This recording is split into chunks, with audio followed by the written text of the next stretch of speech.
inflation is clearly the biggest economic challenge facing our country at the moment, and the blame for that, most of it, can be squarely laid at the doors of the Kremlin.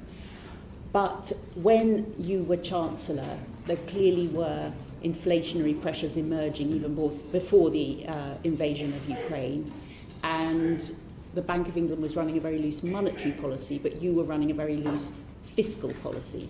Can you tell us what you most regret about your time as Chancellor?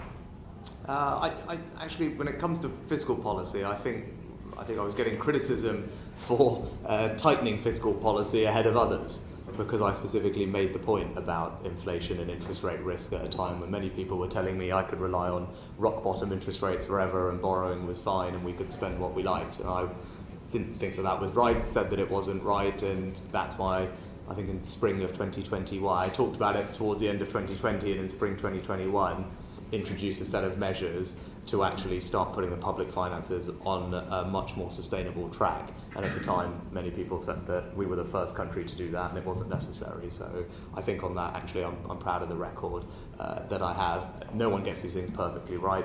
I'm not pretending I did, but I do think that we were right to identify that as a risk and take steps earlier than others did to start mitigating it. I think in terms of other regrets I have, the one thing that it was more apparent, well, in hindsight, that it's still a tricky thing to fix, and I think it might be that Stephen wants to talk about it a bit later, is inactivity.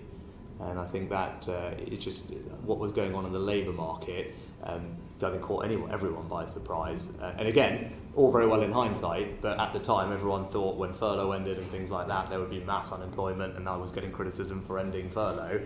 That wasn't the issue, and the issue was very much on the other end, where the labour market was not as large as we would like it to be. Now, had we known about that earlier, I wonder if there are things we could have done to stop people leaving, because it's always better to stop people leaving the labour market than to try and attract them back once they've left. I'm not sure there are obvious answers, but that's something that clearly we need to address now.